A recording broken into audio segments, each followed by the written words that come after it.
तो एक देव करुणी घ्यावा तेने विन जीवा सुख नोहे. इरती माई के दुःखाची जनिती नाही आदि अंती अवसान. अविनाश करे आपुलिया ऐसे लावी मना पिसे गोविंदाचे. इरती माई के दुःखाची जनिती नाही आदि अंती अवसान. तुका म्हणे एका मरणेची सरे उत्तम जीवरे कीर्ती मागे. इरती माई के दुःखाची जनिती नाही आदि अंती अवसानी. पांडुरंगा करू प्रथम पांडुरंगा करू प्रथम पांडुरंगा करू प्रथम नमना भूसरे चरण संताचिया भूसरे चरण संताचिया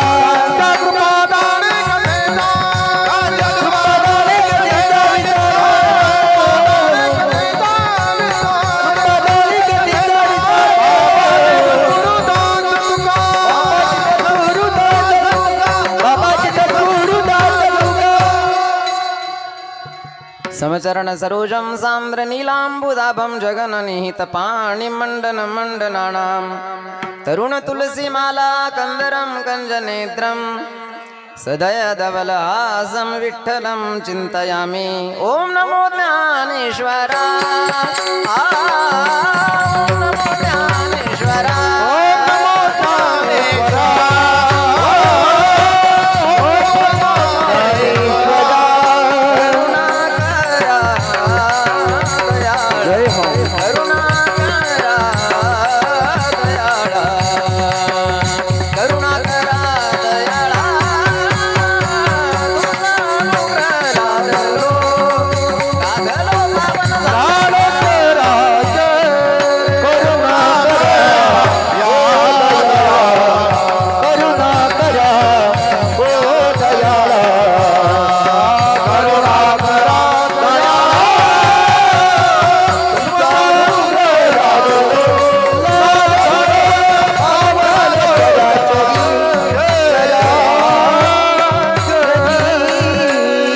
ओम नमो ज्ञानेश्वरा करुणाकरा दयाळ.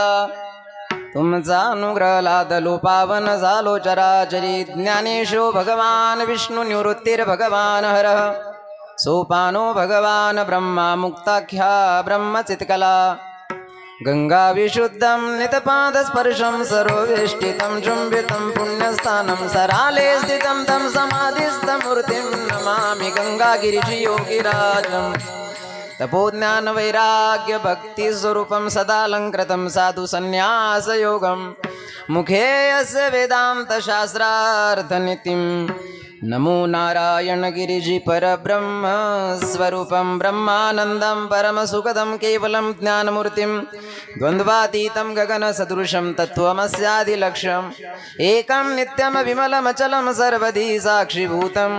भावातीतं त्रिगुणरहितं सद्गुरुं तं नमामि. जयांचे केले स्मरण होय सकळ विद्यांचे अधिकरण. ते जीवंदू श्री चरण श्री गुरूंचे ते नमस्कारोनी. आता श्री संताजी माता चरणावरी माता चरणावरी माता चरणावरी माता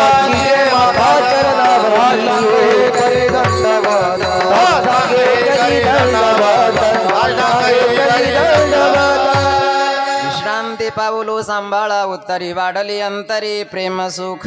काय माझी वाणी मानिल संतांचे रंजाऊ चित्तासे आपुलिया. माझी वाणी तुझे वर्णे गुणनाम ऐसे देई प्रेम काही कळा. आपुला तो एक देव करुणी घ्यावा तेने विन जीवा सुख नोये. एरती माई के दुःखाची जनिती नाही आदि अंती अवसानी. प्रस्तुत प्रसंगी कीर्तन रूपे सेवे करता निवडलेला अभंग जगद्गुरु जगद्वंदनीय महाराष्ट्रभूषण वैराग्याचे मूर्तिमंत पुतळे देहू निवासी श्रीमंत जगद्गुरु श्री संत तुकाराम महाराज यांचा चार चरणाचा या अभंगामध्ये जगद्गुरु तुकाराम महाराज समाजाला मानवाला आत्मकल्याणाचा उपदेश करतात. विठ्ठल विठ्ठल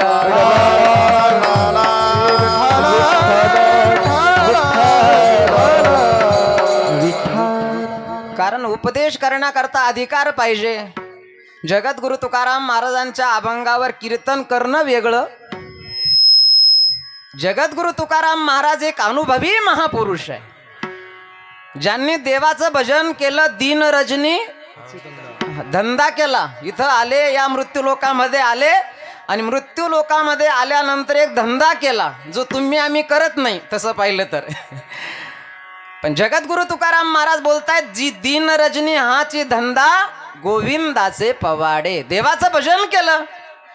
देवाचं भजन कशा करता? कारण ज्या लोकांमध्ये आपण आलेलो आहोत त्या लोकाचं नाव आहे मृत्यू लोक. तसंच 14 लोक आहे. जिथं बसलेलो आहोत याला भूलोक म्हणतात, म्हणजे मृत्यू लोक.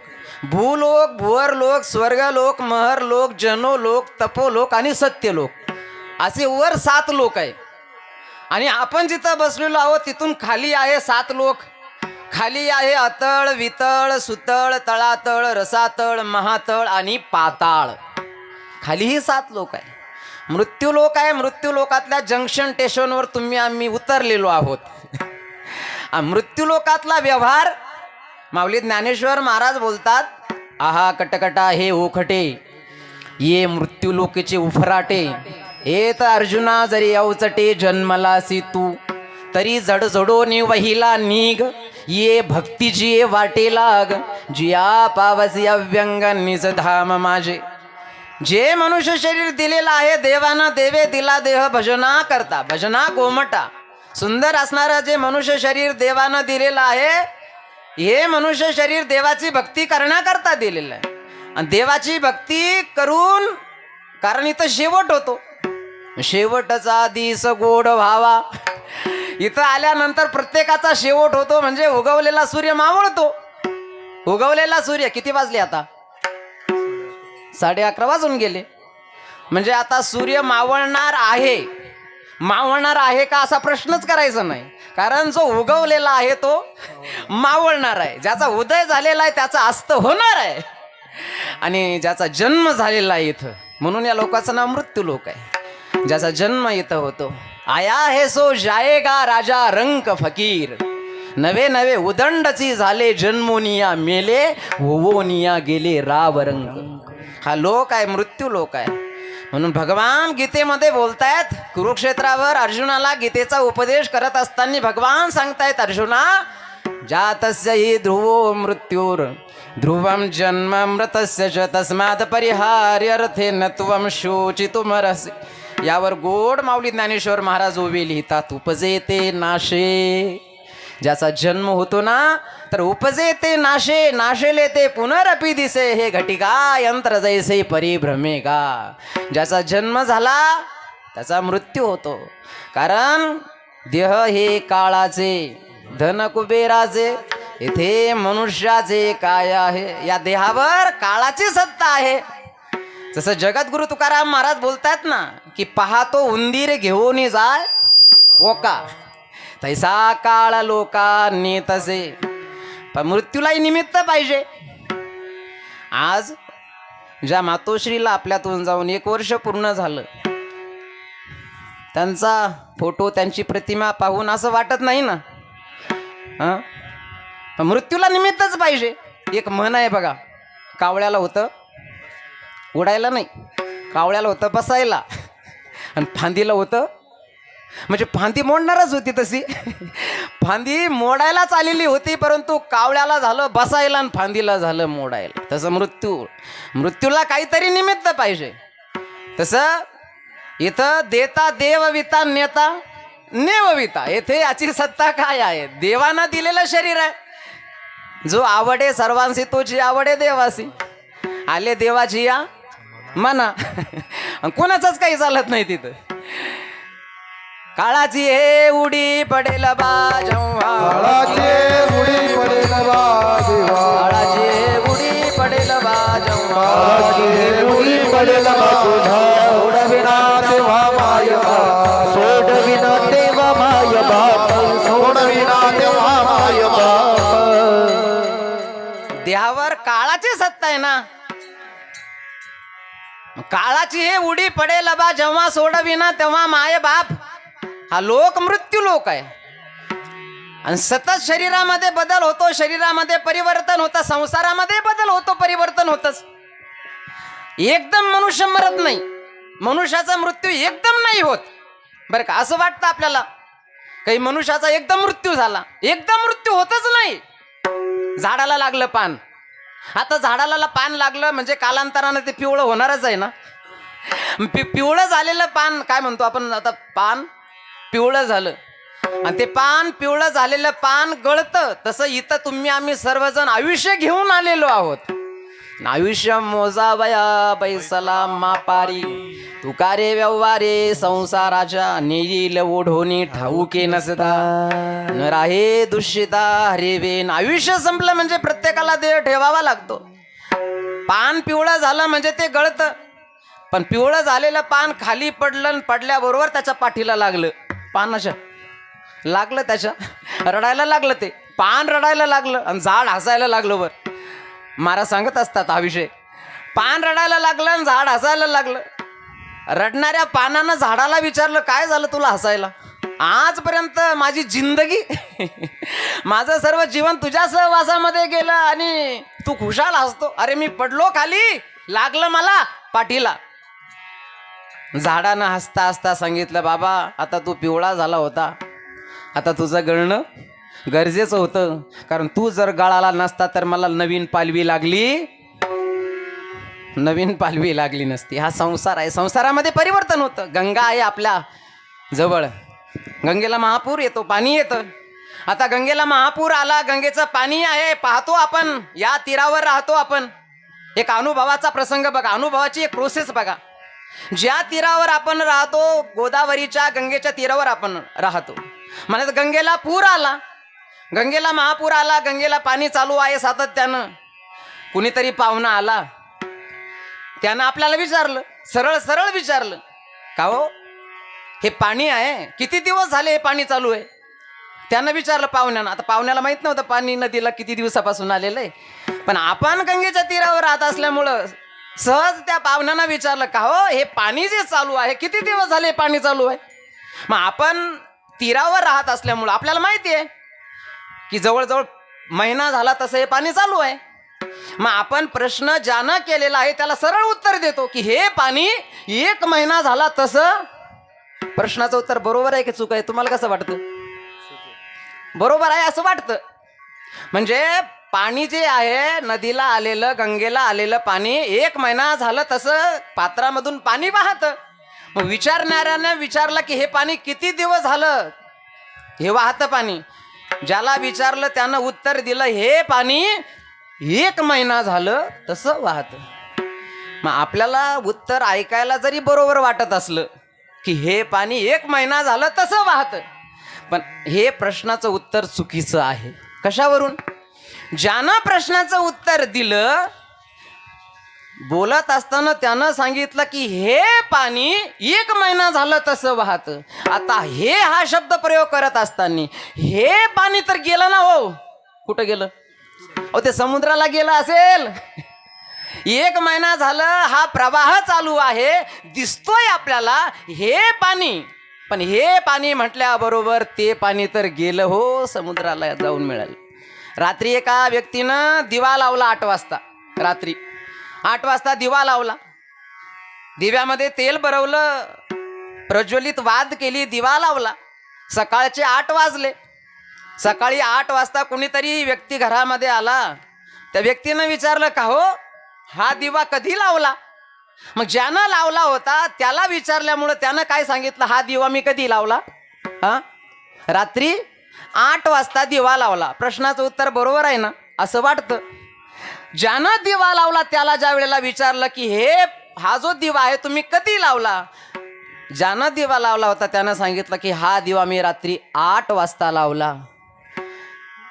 आता प्रश्नाचं उत्तर जरी त्यानं असं दिलेलं असलं तरी, परंतु प्रश्नाचं उत्तर मात्र हे चुकीचं आहे.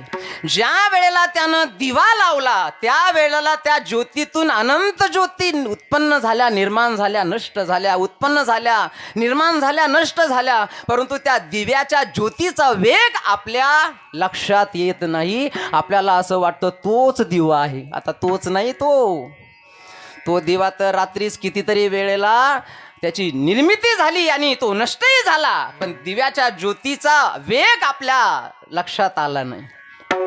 तसंच आहे, शरीरही तेच असतं. आपणही बाळपणाचे दिवस आठवा. बाळपणामध्ये आपण होतो. बाळपणाचे दिवस आज आता नाही. म्हणजे बाळपण आपण म्हणतो ना, एक म्हण आहे, गेले ते दिवस राहिल्या त्या, गेले ते दिवस. आम्ही खेळत होतो असे, शाळेच्या अंगणामध्ये खेळत होतो. म्हणजे बाळपणाची जी अवस्था आहे, बाळपणाची अवस्था गेली, तारुण्याची अवस्थाही जाते माणसाची. बाळपण गेले नेनता, बाळपण गेले नेनता, तारुण तसे विषय व्यथा, तारुण्य तसे विषय व्यथा, तापाने प्रवर्तले सुद्धा, अरे मागुता जन्म हाती, तापाने प्रवर्तले सुद्धा, अरे मागुता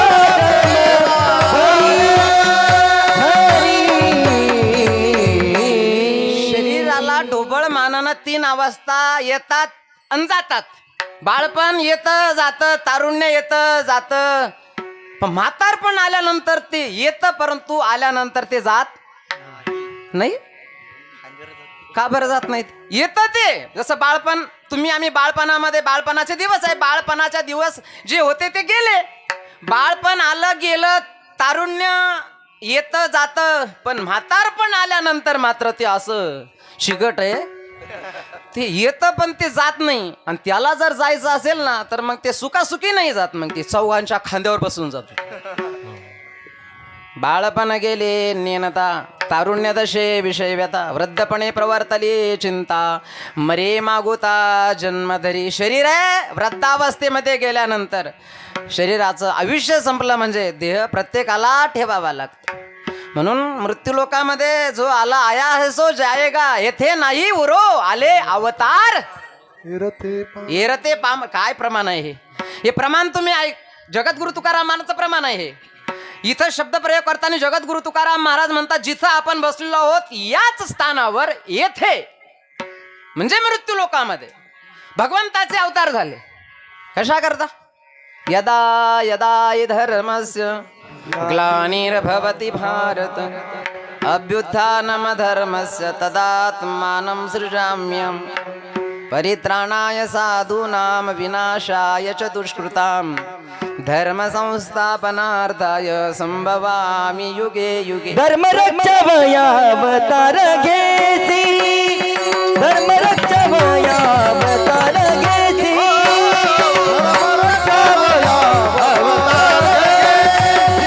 धर्म रक्षावयावतार पूजा पारिसी भक्त जना, पूजा पारिसी भक्त जना, पूजा पारिसी भक्त जना, अमरुचीसाठी जन्म सोचिले, रुचीसाठी जन्म सोचिले, पूजा पारिसी भक्त जना, पूजा पारिसी भक्त जना, अमरुचीसाठी जन्म सोचिले, अमरुचीसाठी जन्म सोचिले. ईश्वरी सृष्टीमध्ये ईश्वराला येण्याची 3 प्रयोजनं सांगितली. पहिलं प्रयोजन भक्ता राखे पायापासी दुर्जनासी संवारी. 2 प्रयोजन धर्म रक्षावया अवतार घेशी. 3 प्रयोजना करता येथे या स्थानावर ईश्वर येतो, पण येथे आल्यानंतर येथे नाही. मत्स्य कुर्म वराह नरसिंह वामन परशुराम राम कृष्णादी अवतार इथं झाले, पण आज येथे नाही उरो आले अवतार. एरते पामर जीव किती. म्हणून हा लोक, या लोकाचं नाव मृत्यू लोक आहे. मृत्यू लोकामध्ये आल्यानंतर जन्म झाला म्हणजे निमित्त काहीतरी होतं. निमित्त झालं म्हणजे मृत्यू होतो, आणि मृत्यूला निमित्त पाहिजे. श्रावणाचा मृत्यू झाला रामायणामध्ये. श्रावण बाळ तरुण आहे ना, तरुणपणामध्ये देह ठेवावा लागला ना, काहीतरी कारणच घडलं ना. श्रीमद भागवतामध्ये एक राजा होऊन गेला, एक सम्राट होऊन गेला, ज्या सम्राटाचं नाव आहे, हा ऐकलं ना तुम्ही भागवत या गावकऱ्यांनी, सम्राटाचं कीर्तनामध्ये मी विनोद कधी करीत नाही आणि मनोरंजनाचं विनोदाचं कीर्तनही मला येत नाही, कारण आमच्या संत महापुरुषांनी जे सांगितलं ते महत्वाचं आहे. भक्ती ज्ञान विरहित गोष्टी इतरा न कराव्या, प्रेम भरे वैराग्याच्या युक्ती विवराव्या, जेणेकरून मूर्ती ठसावी अंतरी श्री हरीची, ऐसी कीर्तन मर्यादा आहे संतांच्या घरची. बरं का, देवाबद्दल बोला, काय बोलायचं आहे ते, कारण 2 तास कीर्तनकाराला 2 तासच असतात आणि 2 तासामध्ये त्याला 2 गोष्टी समोर ठेवायच्या असतात. 2 बातन सो याद रख, 2 गोष्टी कीर्तना आल्यानंतर ज्यानं ऐकल्या त्याचा शेवटचा दिवस गोड होणार. सांगू का पण त्या 2 बातन सो याद रख, जो चाहे सो कल्याण, नारायण इत मौत को दूजो श्री भगवान. मनुष्य शरीराला आल्यानंतर देवाला विसरू नये, म्हणजे देवाचं भजन करावं, आणि मृत्यू लोकामध्ये आल्यानंतर मरणाला विसरू नये. पण 2 गोष्टीला विसरू नये. हा लोक मृत्यू लोकामध्ये आपण आलेलो आहोत, कधी आपलाही मृत्यू होईल हेही नाही सांगता येत, कारण क्षणभंगूर नाही भरवसा, वारे सावध तोडा माया आशा, काही न चले मग गळा पडेल फासा. मी सांगत होतो की श्रावणाचा मृत्यू झाला, वय झालं होतं का? मग मृत्यूला निमित्त बघा ना तुम्ही. अयोध्येचा सम्राट शिकार करण्याकरता गेला आणि दिवसभर शिकार मिळाली नाही. रात्रीच्या वेळेला एका झुडपावर वृक्षावर जाऊन राजा दशरथ बसले. दिवसभर शिकार मिळाली नाही म्हणून रात्रीच्या वेळेला एखादा प्राणी इथं पाणी पिण्याकरता येईल या सरोवराच्या तीरावर, आणि श्रावण आपल्या आईवडिलांना काशीची यात्रा घडावी म्हणून कावड खांद्यावर घेऊन निघाला. मजल दर मजल करत निघालेला श्रावण, आई वडील सांगितलं, श्रावण अरे आम्हाला तहान लागली, पाणी पाहिजे. अंधार पडलेला होता, परंतु आई वडिलांची जी कावड आहे ती एका तरूच्या झाडाखाली ठेवली, हातामध्ये झारी घेतली आणि पाणी आणण्याकरता निघाला. आता बघा मृत्यूचं निमित्त, मृत्यूला काहीतरी निमित्त पाहिजे ना. गेला, हातामध्ये झारी आहे, गेला कुठंतरी पाणी, सरोवर दिसलं, पाणी दिसलं, आनंद झाला. आणि त्या सरोवराच्या तीरावर गेल्यानंतर हातामध्ये असणारी झारी पाण्यामध्ये बुडवली. बुडवल्याबरोबर बुड बुड बुड बुड बुड बुड आवाज झाला, शब्दविधी. ज्या दिशेनं आवाज आला त्याच दिशेनं सावध झालेला राजा दशरथ धनुष्याला बाण लावला आणि ज्या दिशेनं आवाज आला त्या दिशेनं बाण सोडला. गेलेला बाण श्रावणाच्या छातीचं हृदयाचं भेदन करून आर पार गेला. आई ग म्हणून हाक मारली. शर आला तो धावून आला काळ, विवळला श्रावण. एक तरुण युवक आहे, परंतु तरुणपणामध्ये राजा दशरथानं सोडलेला बाण श्रावणाच्या छातीचं भेदन करून आरपार गेला. धारातीर्थी पडला, रक्ताच्या थारोळ्यातच पडला. आई ग हा शब्द दशरथानं ऐकला, धावत गेला. जवळ जाऊन पाहतो तर प्राणी नाही, एक तरुण युवक पडलेला आहे. कोण आहे विचारलं, सांगितलं मी श्रावण आहे माझं नाव, आणि इथं आई वडिलांना तहान लागली म्हणून पाणी नेण्याकरता आलो, पण तुमचा आला बाण आणि तो माझ्या हृदयामध्ये रुतून बसला. आता जगत नाही मी. आता एक काम करा, आता हातामध्ये तुम्ही झारी घ्या. आई वडील ज्या स्थानावर बसलेले आहे, व्याकुळ आहे, ते पाणी नाही त्यांना पिण्याकरता. जोपर्यंत ते पाणी पिणार नाही तोपर्यंत तुम्ही बोलू नका. आणि आता मी जगत नाही. आणि शेवटचे शब्द श्रावणाचे, आणि श्रावणाचा इथं मृत्यू झाला. मला सांगायचा मुद्दा हा होता की या ठिकाणी श्रावणाचा मृत्यू झाला म्हणजे श्रावणाचं वय झालं होतं का? नाही, श्रावणाच्या मृत्यूला काहीतरी निमित्त झालं. तसं राजा दशरथाच्या मृत्यूलाही कारण हेच या ठिकाणी घडले. राजा दशरथाच्या हातून हे कर्म घडून गेलं. उदाहरणार्थ, आई वडिलांजवळ ज्या वेळेला गेला श्रावण हातामध्ये झारी घेऊन, आता बोलला नाही, बोलायचं सांगितलं नव्हतं, तिथं गेला बळजबरीनं पाणी पाजायला लागला आई वडिलांना श्रावणाच्या. त्यांनी सांगितलं तू बोलत का नाही, तुला न बोलायला काय झालं, तू जर बोलला नाही तर तुझ्या हातचं आम्हाला पाणी प्यायचं नाही. शेवटी राजा दशरथाला बोलावं लागलं आणि सांगावं लागलं, मी तुमचा बाळ नाही, मी तुमचा मुलगा नाही, मी अयोध्येचा राजा दशरथ आहे. पण दशरथ इथं कशा करता आला? आम्ही तुला बोलावलं नाही, आला कशा करता? घडलेला प्रसंग सर्व काही राजा दशरथानं आईवडिलांना सांगितला आणि आईवडिलांनाही राग आला ना. मग रागाच्या आवेशामध्ये येऊन श्रावणाच्या आईवडिलांनी राजा दशरथाला शाप दिला, राजा जा, अरे म्हातारपणाची काठी तू हिरवून घेतलीस, जा, आम्ही तुला शाप देतो, तुला सुद्धा 4 मुलं होतील, परंतु मृत्यूचा दिवस, इथं फार महत्वाचा शब्द वापरला, मृत्यूचा दिवस तुझ्या जीवनामध्ये ज्या दिवशी उगवेल ना, तर एकही मुलगा तुझ्या जवळ चौघे पुत्र दशरथा अंतकाळी काही नवता, अंतकाळी काही नवता, अंतकाळी काही नवता.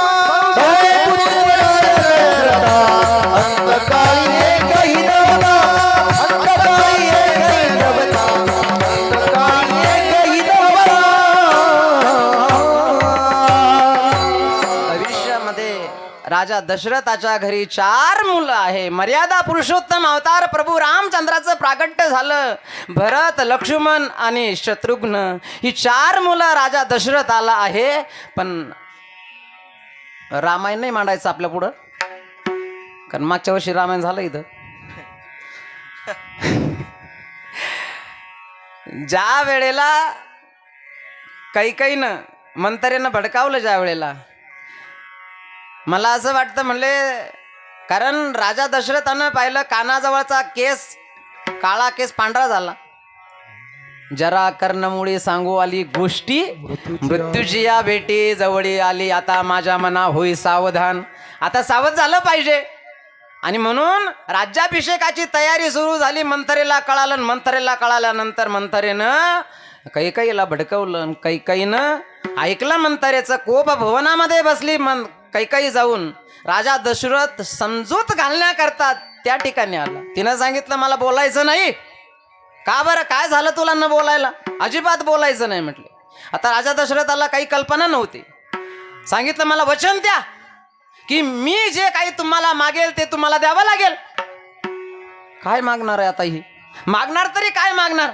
वचन देतो म्हटले मी की रघुकुल रीत सदा चली आई, प्राण जाय परी वचन न जाई. रघुकुल रीत सदा चली आई, रघुकुल रीत सदा चली आई, प्राण जाय परी वचन न जाई. वचन दिलं आणि कैकईने सांगितलं, अयोध्येचा राजा राम नाही, अयोध्येच्या राजसिंहासनावर बसेल माझा मुलगा भरत. काही हरकत नाही. दुसऱ्या वरानं 14 वर्षाचा वनवास रामाला. ज्येष्ठासी धाडावे दुरी दिगंतरा, नये समाचार त्याचा. आणि मग रामाचा विरह होणार, राम वनवासाला जाणार. ऐकल्याबरोबर प्रभू रामचंद्र 14 वर्षाच्या वनवासाला निघाले. हो, रघुनंदन पायी गेला, रघुनंदन पायी गेला,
निघाले. वडिलाला कळालं की मुलगा निघाला आणि प्रभू रामचंद्राच्या विरहामध्ये पाठीमाग राजा दशरथाची काय अवस्था झाली. मृत्यूचा दिवस उगवला तर त्या दिवशी राजा दशरथाच्या जवळ एकही मुलगा नाहीये. भरत आणि शत्रुघ्न मामाच्या गावाला गेले आणि सर्वस्व प्रभू रामचंद्र ज्यांचा प्राण आहे असा लक्ष्मणही प्रभू रामचंद्राबरोबर निघून गेला. आणि राम राम राम राम राम म्हणता राजा दशरथानं प्राण सोडला. मृत्यूला निमित्त पाहिजे ना. राजा दशरथाचा मृत्यू झाला. मी श्रावणाचं उदाहरण याकरता सांगितलं की श्रावण सुद्धा काही रद्द झालेला नव्हता. श्रीमद भागवतामध्ये सम्राट राजा परीक्षितीचाही मृत्यू जर आपण पाहिला तर त्या मृत्यूलाही कारण वृद्धावस्था नाहीये, तरुण अवस्थेमध्ये. शिकार करण्याकरता म्हातारे माणसं जातात का? शिकार करण्याकरता गेलं ना. जरासंधाचा मुकुट त्या दिवशी घातला, विपरीत बुद्धी झाली, विनाशकाले विपरीत बुद्धी. शिकार करण्याकरता गेला, दिवसाचे वाजले 12 आणि पोटाचे वाजले 12च. पोटाचे वाजले 12. जंगलामध्ये भटकलेला सम्राट राजा, भूक लागली, मग आता कुठंतरी काहीतरी मिळेल या शोधामध्ये असताना एक आश्रम पाहिला. आश्रमामध्ये साधू बसलेला होता. चिंता शून्य मदैन्य भैक्षमशनं पानं सरिद्वारिषु स्वातंत्र्येण निरंकुशा स्थितिर्भिर्निद्रा स्मशाने वने वस्त्रं शालन शोषणादिरहितं दिग्वासु शय्यामहि संचारो निगमान्तवितिषु विदां क्रीडा परे ब्रह्मणि. जंगल में जोगी बसता है, कभी हंसता है कभी रोता है. जंगल में जोगी बसता है, कभी हंसता है कभी रोता है. जंगल में जोगी बसता है, कभी हंसता है कभी रोता है. जंगल में जोगी बसता है,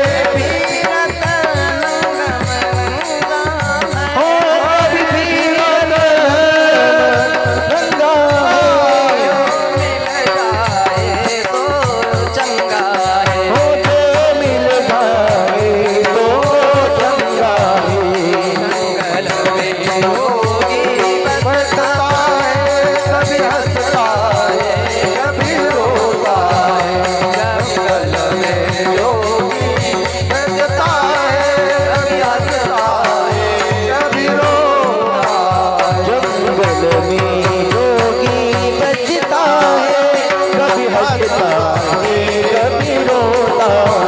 कभी जंगल में योगी बसता है, हंसता है कभी रोता है. कभी फिरत नंगम नंगा है, जो मिल जाए सो चंगा है. जंगल में जोगी बसता है, कभी हंसता है कभी रोता. आश्रम पाहिला आणि आश्रमामध्ये साधू बसलेला पाहिला. साधूनं डोळे बंद केलेले आहे. साधू भगवंताच्या चिंतनामध्ये, भगवंताच्या भजनामध्ये रंगलेला आहे. भजन करण्याकरताच मनुष्य शरीर आहे. याची देही घडे देवाचे भजन. देवाचं भजन करण्याकरता हे मॉडेल पाहिजे उभं. तसं जेवढे मॉडेल आपण या सृष्टीमध्ये पाहिले ना, सगळे आडवे आडवे. जेवढे मॉडेल बनवले, मॉडेल म्हणजे कळालं ना तुम्हाला, जेवढे जीव या सृष्टीमध्ये, जेवढे जीव भगवंतानं बनवले, जेवढ्या योनी बनवल्या, त्यांच्या शरीराची रचना बघा तुम्ही, ती आडवी आहे, आडवी. पण चालतात कसे ते? सरळ. कसे चालतात? सरळ चालतात. हे मॉडेल कसं आहे? चालतं सरळ ते. हा जिथं जातो तिथं, जिथं जातो तिथं आडवा. आडवायचंच असेल तर काय आडवा? पाणी आडवा. आता कशाला अडवता? आता जाऊ द्या खाली समुद्राला. पाणी आडवा, पाणी जिरवा. मनुष्य शरीर आहे देवाचं भजन करण्याकरता. म्हणून आमचे संत महात्मे म्हणतात, धन्य जगी तोची एक हरी रंगनाची, धन्य जगी तोची एक हरी रंगनाची.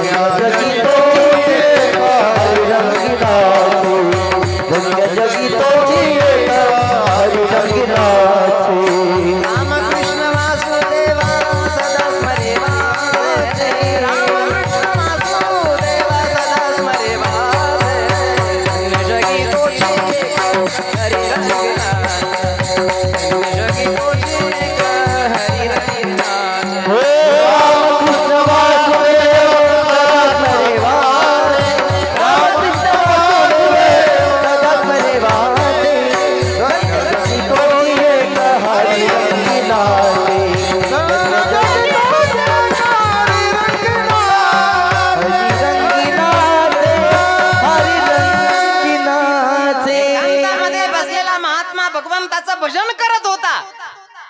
धन्य आहे तो, या जगामध्ये तो धन्य आहे, त्याला धन्यता आहे. आमचे संत महात्मे त्या धन्य जगी तोची एक, हरी रंगी नाचे. हरीचं भजन ज्याला आवडतं, हरीचं भजनच श्रेष्ठ आहे ना, हरीच मोठा आहे बरं का. हरी म्हणजे देव. हरी से कोई नहीं बडा, दीवाने क्यों गफलत में पडा. म्हणून प्याला पियो हरी नाम का, अखिया कियो लाल, भजन करो भगवान का, तो झक मारेगा काल. हरीचं भजन करणारा महात्मा ओळखू आला नाही. सम्राट राजा परीक्षितीने आवाज दिला. राजाला असं वाटलं की माझं स्वागत नाही, माझा सत्कार नाही. आवेश, राग आला, क्रोध आला. रागाच्या आवेशामध्ये येऊन द्वारावर पडलेला मेलेला सर्प बाणाच्या टोकावर उचलवला. कोणाच्या गळ्यात घातला? साधूच्या गळ्यामध्ये मेलेले सर्प घालत असतात का? पण हे कर्म घडलं. तरुण असणारा सम्राट आहे आणि तरुणपणामध्ये हे कर्म राजा सम्राट परीक्षितीच्या हातून ज्या वेळेला घडलं तर ते एवढं महाग पडलं. निघून गेला तो आपल्या राजधानीला. पण निघून गेल्यानंतर शमीक मुनी होते. शमीक मुनीचा मुलगा श्रंगी होता, कौशिकी नदीमध्ये खेळत होता. त्याला ज्या वेळेला कळालं की माझ्या वडिलाच्या गळ्यामध्ये मेलेला सर्प अडकवला, मुलाला राग आला आणि रागाच्या आवेशामध्ये येऊन त्यानं शाप दिला. ज्या सम्राटानं, ज्या राजानं माझ्या वडिलाच्या गळ्यामध्ये मेलेला सर्प अडकवला, आजपासून 7व्या दिवशी त्या सम्राटाच्या सुद्धा शरीराला तक्षक नावाचा सर्प दंश होईल आणि राजा परीक्षितीचा मृत्यू होईल. शाप दिला. साधूच्या मुलांना शाप दिला म्हणजे तो खोटा थोडा होणार आहे. राजा परीक्षितीला ज्या वेळेला कळालं की आता फक्त 7च दिवस शिल्लक राहिलेले. तसं प्रत्येकाच्या जीवनामध्ये 7च दिवस असतात. कारण वार किती आहे? 7 वार आहे. आज कोण वार आहे? शनिवार, रविवार, सोमवार, मंगळवार, बुधवार, गुरुवार, शुक्रवार, पुन्हा शनिवार, आहे का नाही? वार 7च आहे.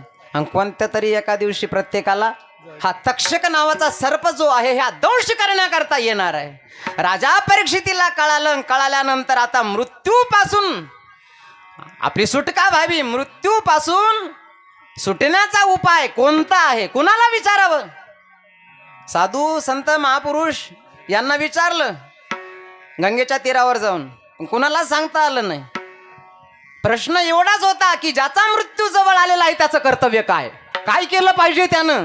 ज्याचा, इथं प्रश्न फार महत्वाचा आहे, ज्याचा, तो असा म्हणत नाही की माझा मृत्यू जवळ आलेला आहे, मग त्याकरता मी काय करू?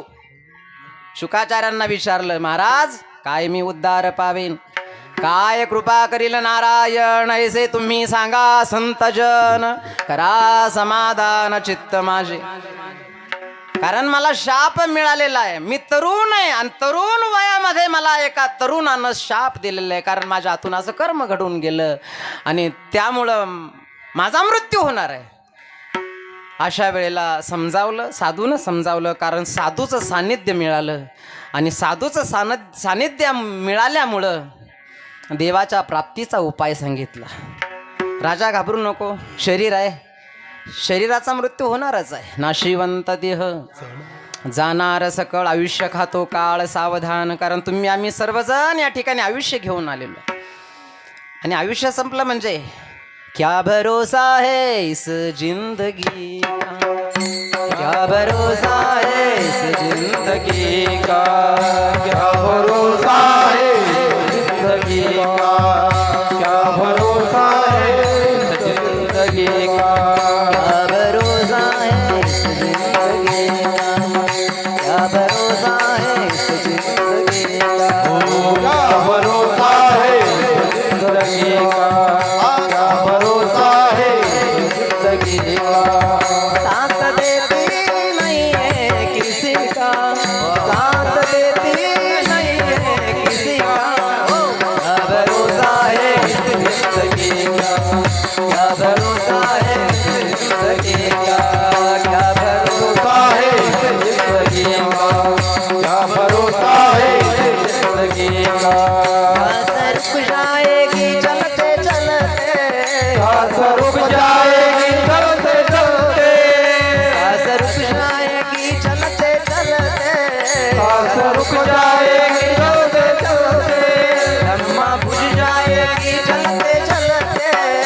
आत्मा बुझ जाएगी जलते जलते निकल जाएगा दम निकल जाएगा दम निकल जाएगा दम निकल जाएगा रोशनी का क्या भरोसा है इस जिंदगी का क्या भरोसा है इस जिंदगी का क्या भरोसा है इस जिंदगी का क्या भरोसा है इस जिंदगी का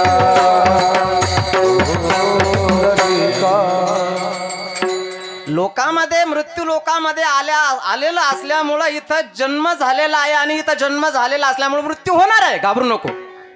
मृत्यू जवळ आला तर माणसानं घाबरू नये. काय करावं मग? त्याकरता ज्या करता हे मनुष्य शरीर आहे, हे मनुष्य शरीर देवाची भक्ती देवाचं भजन करण्याकरता आहे. जगद्गुरु तुकाराम महाराजचं प्रमाण आहे एक, दिली इंद्रिये. हत्तीला हात आहे का हो? हत्तीला बघा ना तुम्ही, केवढा मोठा प्राणी आहे हत्ती, पण हत्तीला हात नाही. आणि हत्ती कधी कीर्तनाला येत नाही.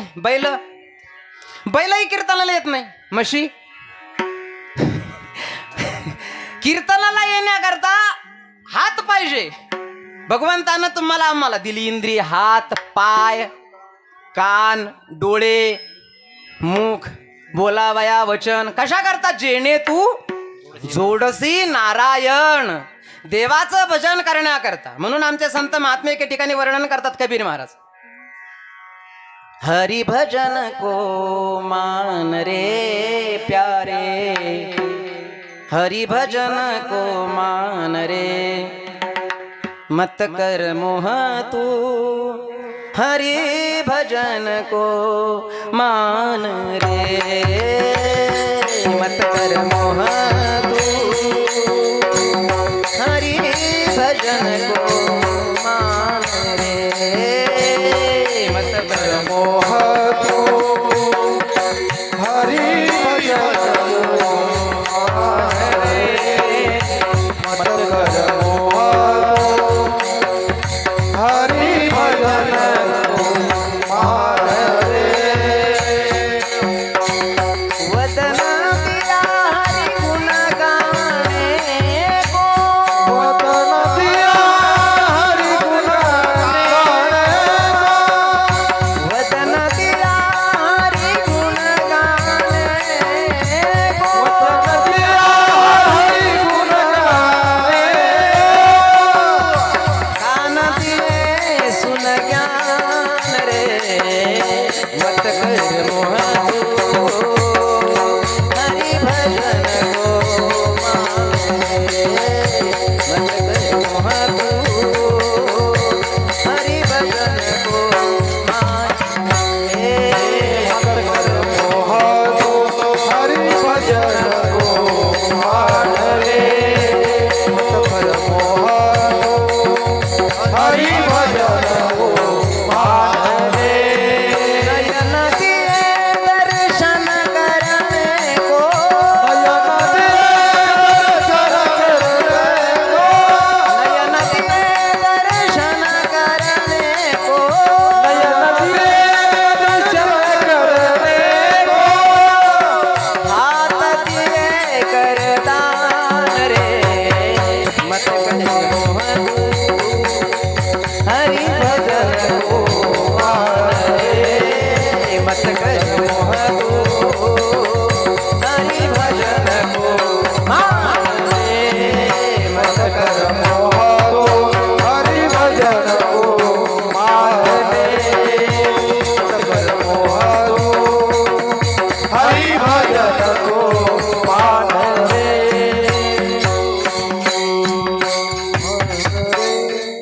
मनुष्य शरीर दिलं, ज्या मनुष्य शरीराची इच्छा स्वर्गीचे अमर इच्छिताती देवा मृत्यू लोकी. इथं मरावं लागतं, परंतु तरी सुद्धा मृत्यू लोकी व्हावा.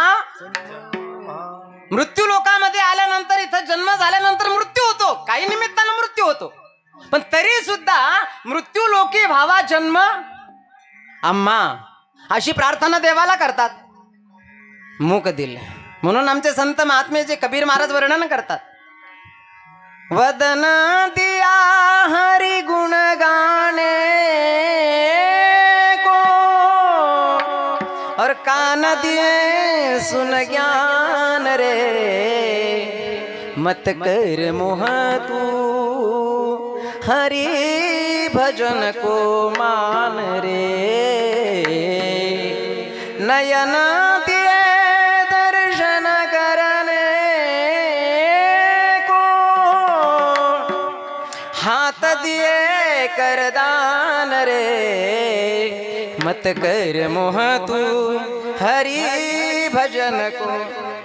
साधूनं सांगितलं समोर बसलेल्या सम्राटाला घाबरू नको, काय कर, मनुष्य शरीर देवानं दिलेलं आहे, मग आपलं आत्मकल्याण व्हावं असं वाटत असेल तर काय कर, एका देवाचं भजन तू जर केलं तर शाश्वत सुखाची तुला प्राप्ती होईल. त्याचं वर्णन करताय जगद्गुरु तुकाराम महाराज अभंगाच्या प्रथम चरणामध्ये. आपुला तो एक देव करुणी घ्या, आपुला तो एक देव करुणी घ्या, आपुला तो एक देव करुणी घ्यावा, आपुला तो एक देव करुणी घ्यावा. तेने विना जीवा सुख नाही, तेने विना जीवा सुख नोहे. फिरती माई के दुखाची जनी, फिरती माई के दुखाची जनी. तेने विना जीवा सुख नोहे, तेने विना जीवा सुख नोहे. फिरती माई के दुखाची जनी, फिरती माई के दुखाची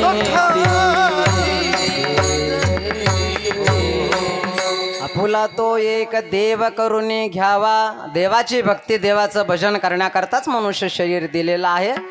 पण एका ठिकाणी असं वर्णन केलं, एकाला मिळाला पण आणि कळाला पण. मनुष्य देह एका वर्गाला मिळाला पण आणि कळाला पण. कुणाला? साधू संतांना मनुष्य देह तुमच्या आमच्यासारखा मिळाला पण आणि कळाला पण. आणि या मनुष्य शरीराला आल्यानंतर त्यांनी देवाचं भजन केलं. कशा करता केलं ते? त्याचं उत्तर दिलं शेवटचा दिस, कारण याजसाठी केला होता अट्टहास, शेवटचा दिस गोड व्हावा. म्हणजे मिळाला पण, मनुष्य देह मिळाला पण आणि कळाला पण. दुसऱ्या वर्गाला म्हणजे तुम्हाला आम्हाला उदाहरणार्थ मिळाला पण यथार्थ कळाला नाही. तिसऱ्या वर्गाला कळाला पण नाही, मिळालं पण नाही. पशुपक्ष्यांना कितीतरी जीव या ब्रह्मांडामध्ये, त्यांना मनुष्य देहही मिळाला नाही, त्याचं महत्त्वही कळालं नाही. चौथ्या वर्गाला कळाला पण त्याचं मनुष्य देह मिळाला नाही. स्वर्गातील इंद्रादिक देवतांना, तुम्हाला आम्हाला मनुष्य देह मिळाला. राजा परीक्षितीला त्या साधूनं अर्धा शुकाचार्याने सांगितलं, राजा मनुष्य देहाला आल्यानंतर देवाचं भजन, देवाची भक्ती. काही लोक देव मानित नाही.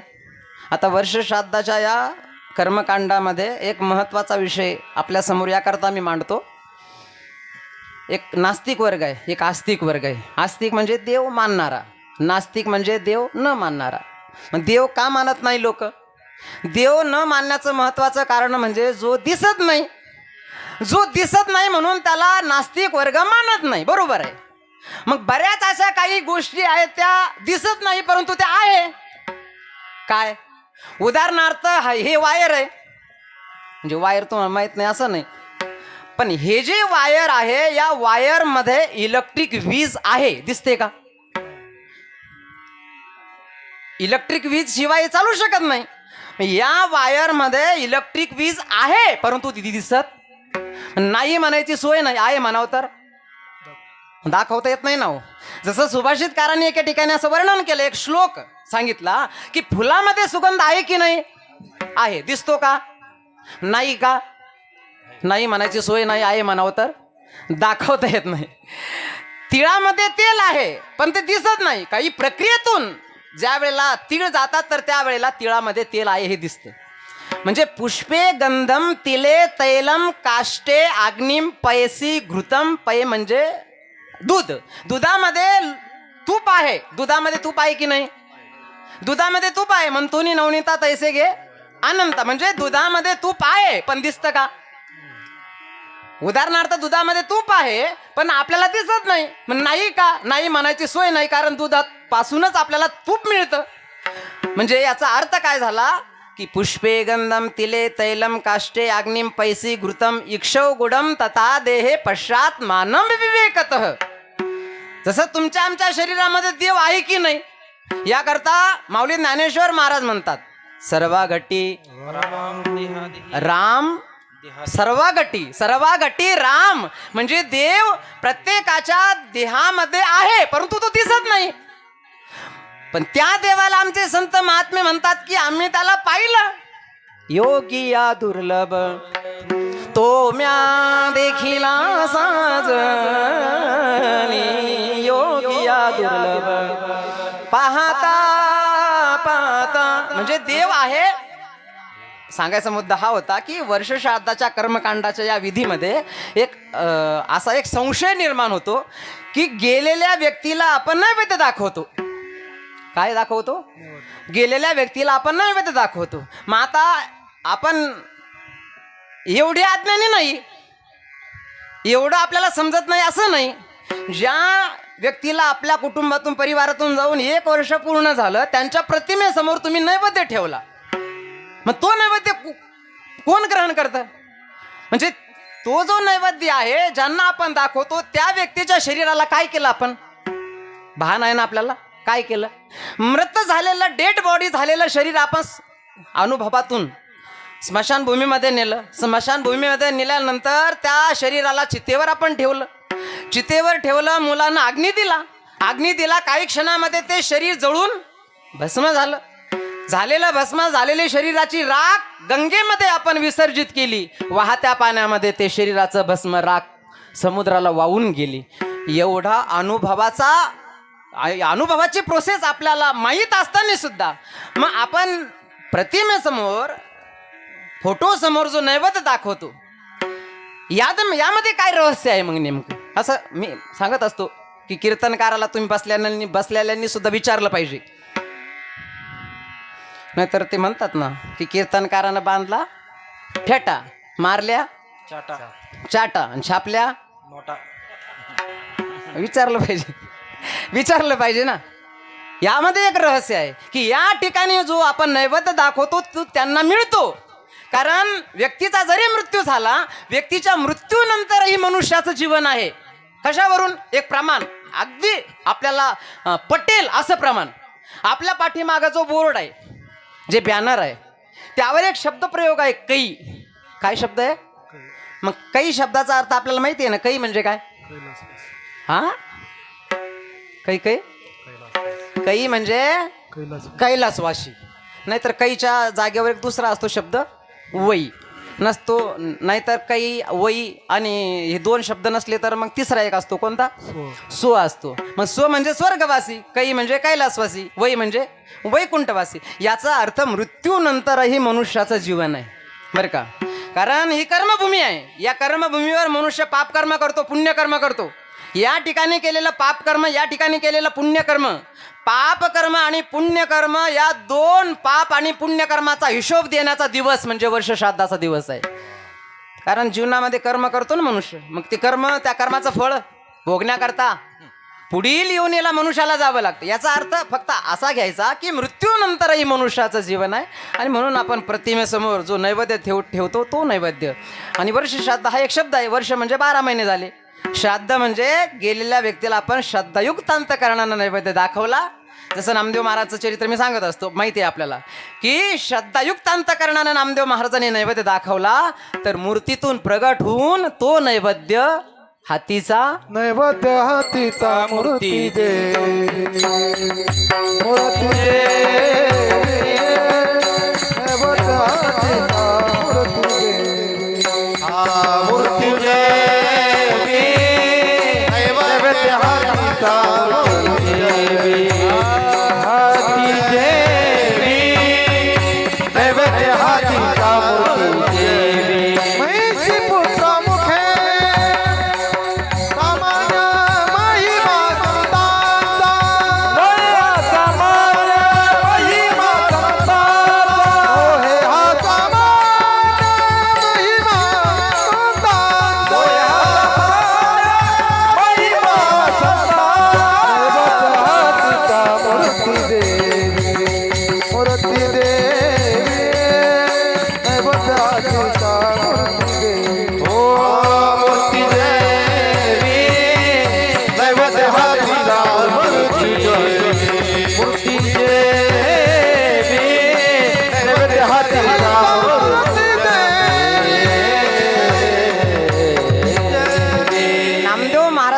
लाडके नामदेव महाराज पांडुरंगाचे एकनिष्ठ भक्त आहे. देवासमोर नैवेद्य ठेवला, प्रार्थना केली आणि त्या प्रार्थनेमुळं श्रद्धेमुळं मूर्तीतून भगवान प्रगट झाला.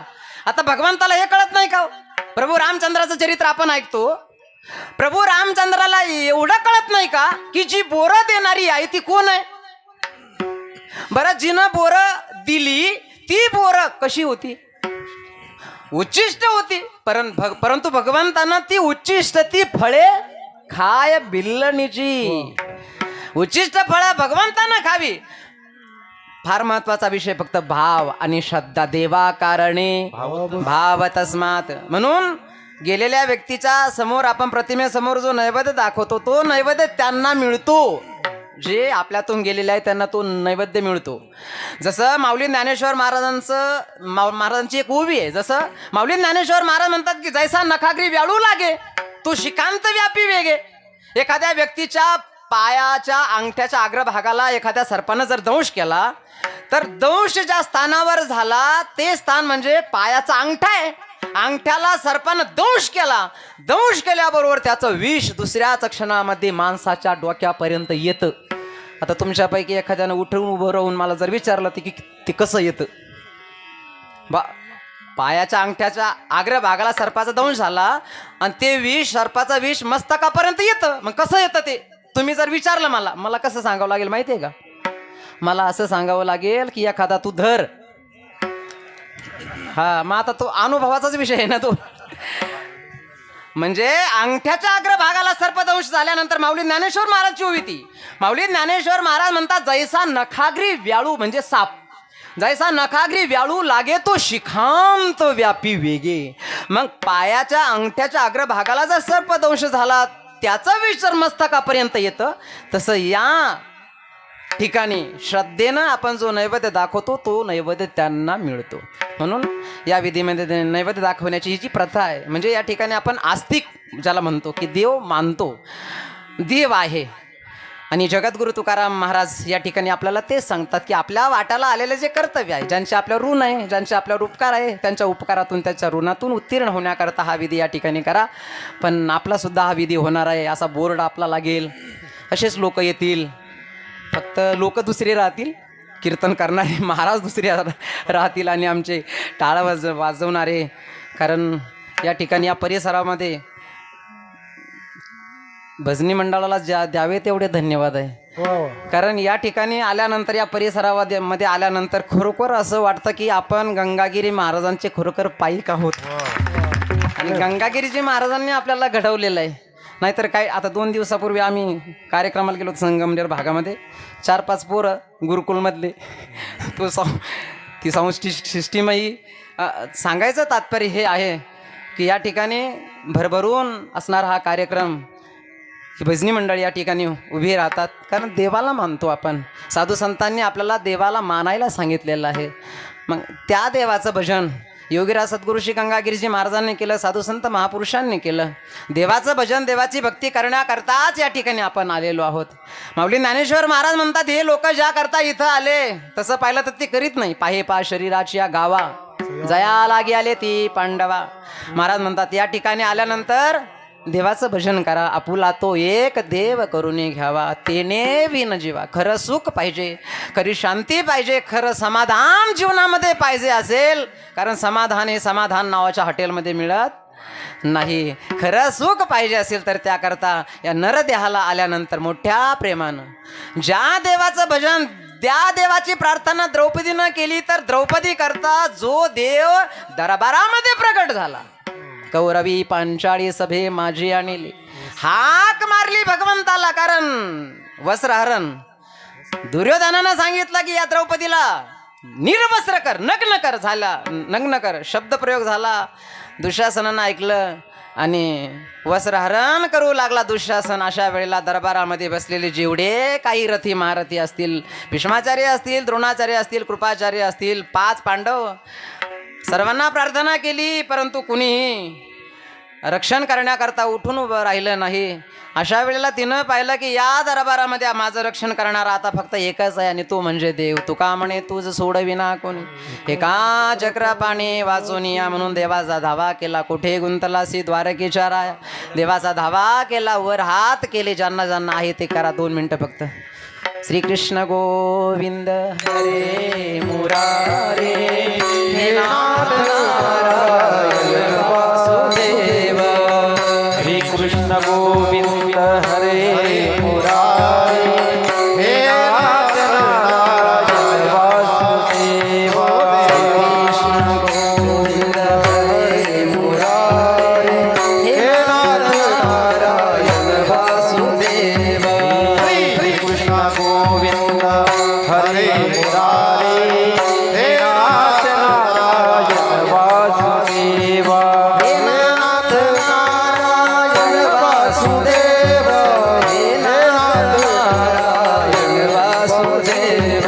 हे नाथ नारायण वासुदेव, हे नाथ नारायण वासुदेव. हे नाथ नारायण वासुदेव, हे नाथ नारायण वासुदेव. हे नाथ नारायण वासुदेव, हे नाथ नारायण वासुदेव. श्री कृष्ण गोविंद हरे मुरारे, हे नाथ नारायण वासुदेव. गोविंद हरे मुरारे, हे नाथ नारायण वासुदेव. श्री कृष्ण गोविंद हरे मुरारे, हे नाथ नारायण वासुदेव.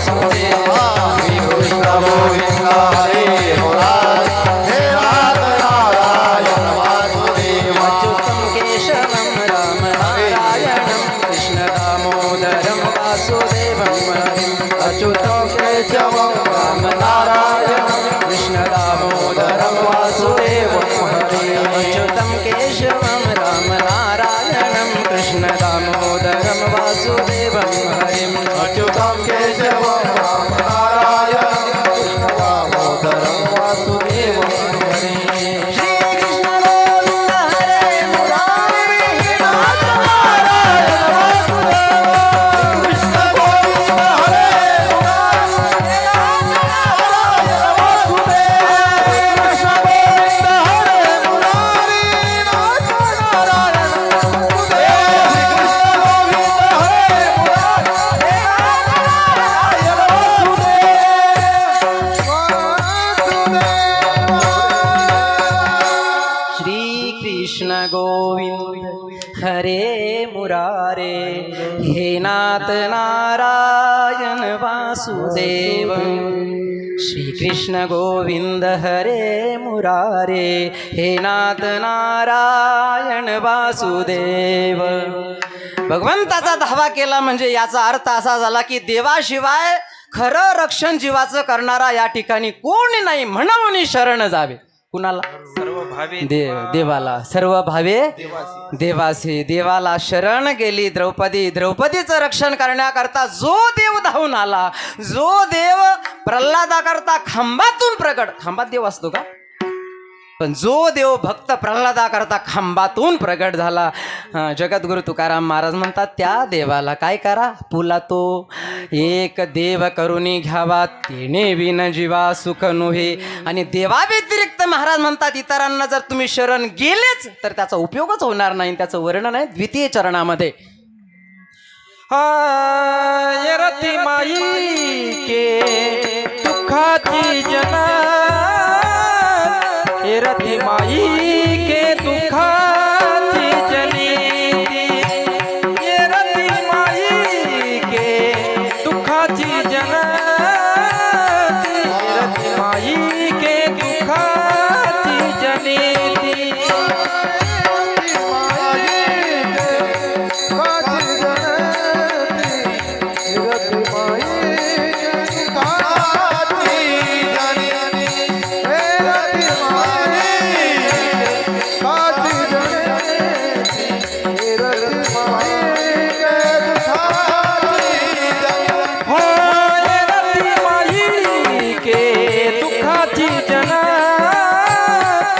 रती माई के दुखाची जनिती ये रती माई के दुखाची जना ये रती माई के दुखाची जनिती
कुटुंबामध्ये असा प्रसंग येऊ नये मातोश्री कैलासवासी सौभाग्यवती आमच्या संगीता दत्तात्रय पाटील ठोंबरे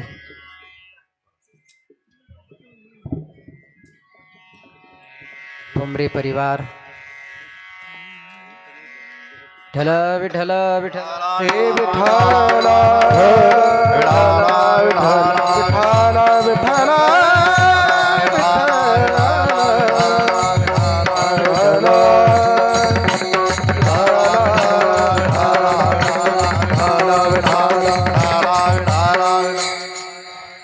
कैलासवासी सौभाग्यवती आमच्या श्री संगीता दत्तात्रय पाटील ठोंबरे ठोंबरे परिवारामध्ये त्यांच्या पश्चात आमचे दत्तात्रय पंढरीनाथ पाटील ठोंबरे, त्याचप्रमाणे सौभाग्यवती आमच्या श्री कोमल अनिरुद्ध पाटील भोरकडे, त्याचप्रमाणे बापूराव पंढरीनाथ पाटील ठोंबरे, मुलगा आहे आमचे श्री संतोष दत्तात्रय पाटील ठोंबरे, बाबासाहेब पंढरीनाथ पाटील ठोंबरे, श्री वसंतराव पंढरीनाथ पाटील ठोंबरे, कुमारी वर्षा दत्तात्रय पाटील ठोंबरे, उपस्थित समस्त ठोंबरे परिवार. असं म्हणतात की ज्याच्या जीवनामधून आई गेली, बरं का, सर्व काही मिळवता येतं इथं.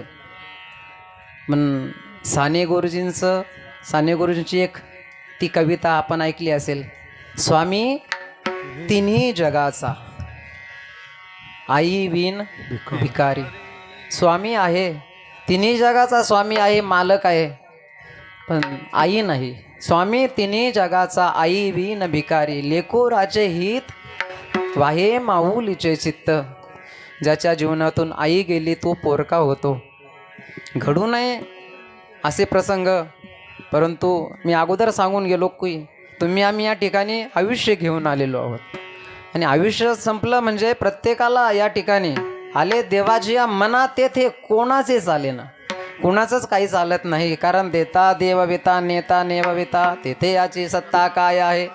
आलेलो आहोत या मनुष्य शरीराला, आपण आलेलो आहोत या मृत्यू लोकामध्ये. आपण आपल्या वाट्याला आलेलं कर्तव्य म्हणून गेलेल्या व्यक्तीच्या निमित्तानं, गेलेल्या व्यक्तीच्या प्रित्यर्थ हे कर्मकांड आपल्या भारतीय वैदिक सनातन संस्कृतीमध्ये केलं जातं. आणि तेही या ठिकाणी आज या ठिकाणी ठोंबरे परिवारानं या ठिकाणी केलेलं आहे. मोठं भव्य दिव्य नियोजन या ठिकाणी ठोंबरे परिवारानं केलेलं आहेत. आणि मातोश्रींना जाऊन आज या ठिकाणी 1 वर्ष पूर्ण झालेलं आहे. भगवान परमात्मा त्यांच्या जीवात्म्याला चिरशांती देवो, हीच उपस्थित सर्वांच्या वतीनं त्यांना भावपूर्ण असणारी श्रद्धांजली या ठिकाणी आपण देऊया. जगद्गुरू तुकाराम महाराजांचा अभंग सेवेकरता या ठिकाणी निवडला. जगद्गुरू तुकाराम महाराज या ठिकाणी या अभंगामध्ये उपदेश करतात तुम्हाला आम्हाला. कारण मानव देहाला जरी आलो तरी परंतु या शरीराला आयुष्य आहे, आणि आयुष्य संपलं म्हणजे देह ठेवायचा आहे. म्हणून मरण येण्या अगोदर 4 गोष्टी आजच्या कीर्तनातल्या लक्षात ठेवा फक्त. असं म्हटलं गेलं की माणसानं हाताला पवित्र केल्याशिवाय मरू नये, माणसानं पायाला पवित्र केल्याशिवाय मरू नये, माणसानं हृदयाला पवित्र केल्याशिवाय मरू नये, आणि माणसानं मुखाला पवित्र केल्याशिवाय मरू नये. पण याकरता काय करावं? हाताला पवित्र करण्याकरता मरण येण्या अगोदर दानधर्म करावा. हातानं दानधर्म करावा. कीर्तनाला जर आलो तर करे टाळी, हातानं टाळी वाजवावी, हात पवित्र होतात. पायाला पवित्र करण्याकरता पायानं तीर्थयात्रा करावी, पाय पवित्र होतात तीर्थयात्रेनं. हृदयामध्ये देवाचं स्मरण चिंतन करावं, हृदय पवित्र होतं. आणि मुखानं भगवंताचं भजन करावं, कारण भजन करण्याकरताच हे मनुष्य शरीर आहे. म्हणून हस्तम पवित्रम यदि दान पुण्यम, पादम पवित्रम यदि तीर्थयात्रा, मुखम पवित्रम यदि नाम घोषम, हृदयम पवित्रम यदि ब्रह्मनिष्ठा. म्हणून जगद्गुरू तुकाराम महाराज आत्मकल्याणाचा उपदेश, कारण संतांचं जे कार्य आहे जगाच्या कल्याणा, संताच्या विभूती देह कष्टविती परोपकारे. जगद्गुरू तुकाराम महाराज म्हणतात, ज्याचा कधी जन्म होत नाही आणि जन्म न झाल्यामुळं त्याचा कधी मृत्यू होत नाही, ज्याचा कधी जन्मच होत नाही आणि जन्म न झाल्यामुळं त्याचा कधी मृत्यू होत नाही, त्याला अविनाशी असणारं तत्व, अर्थात त्याला भगवान असं म्हणतात, अविनाशी असणारं म्हणतात. आणि त्या अविनाशी असणाऱ्या परमात्म्याचं वेड लागावं. कारण देवाचं वेड लागल्याशिवाय, देवाचं वेड लागलं आमच्या संत महापुरुषांना. मीराबाईला लागलं ना, लोकांनी मीराबाईला वेड्यात काढलं. लोग कहे मीरा हो गई बावरी, बावळट झाली. लोकांनी वेड्यात काढलं मीराबाईला. स्वतःच्या बापानं विष का प्याला राजाजीने भेजा, स्वतःच्या बापानं मुलीला मारण्याकरता विष पाठवलं. पण पिवत पिवत मीरा हासी रे पग घुंग, मीराबाईनं नाही ऐकलं. देवाकरता वेडच व्हावं लागतं. आणि कीर्तनाला जे येतात तर ते वेडेच असतात. शहाणे माणसं कीर्तनाला येतात, शहाणे माणसं घरी आहे. जे शहाणे आहे ते घरी आहे, आणि जे देवाकरता वेडे झाले ते कीर्तनाला येतात. जगद्गुरू तुकाराम महाराज म्हणतात, अशा अविनाशी असणाऱ्या परमात्म्याचं वेड लागावं, आणि त्याचं वेड जर लागलं तर शेवटचा दिवस गोड होईल. त्याकरता त्याचं वर्णन करताय जगद्गुरू तुकाराम महाराज अभंगाच्या 3 चरणामध्ये. अविनाश करी आपली आई, अविनाश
आपुलिया ऐसे अविनाशी असणाऱ्या देवाचं वेड आमच्या संत महापुरुषांना तर लागलं. मीराबाई तर सहज बोलून जाते की मेरे तो गिरिधर गोपाल दुसरो न कोई.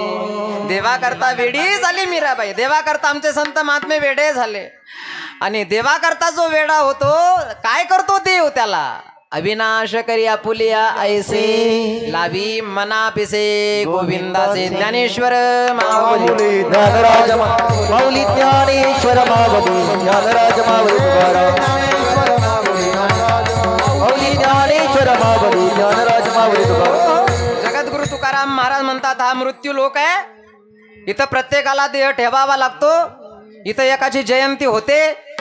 इथं एकाची पुण्यतिथी होते ना. कोणाची? मग साधूची काय होते? साधूची पुण्यतिथी होते. आणि एका वर्गाचं वर्ष श्राद्ध होतं. मग इथं या मृत्यू लोकामध्ये जन्म झाल्यानंतर मृत्यू होतो. पण आपण शाळेमध्ये शिकलो मरावे परी मरावे नाही मरावंच लागतं इथं मरावे काय सुरत से कीरत बडी. सुरत म्हणजे ते सुरत नाही यालाही सुरत म्हणतात.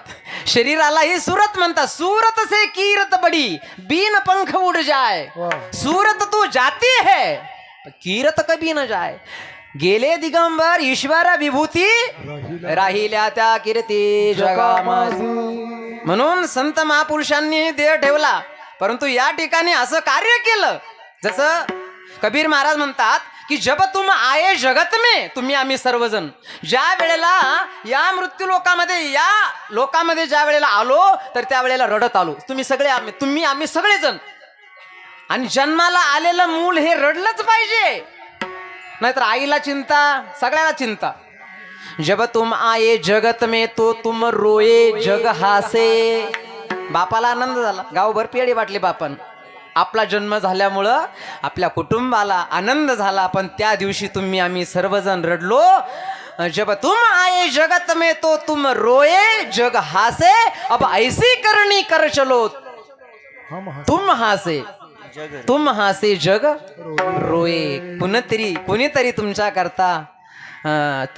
करता कुणाचं तरी डोळ्यातून टपकन आसरू यावे असं आपलं जीवन असावं. महाराज म्हणतात की या ठिकाणी एका देवाला आपलंसं करा. आपुला तो एक देव करून घ्यावा. तेने विन जीवा सुख नोय. आणि म्हणून मरावं लागतं. परंतु कीर्ती रूपाने या ठिकाणी महाराज म्हणतात उरावं असं वाटत असेल तर त्या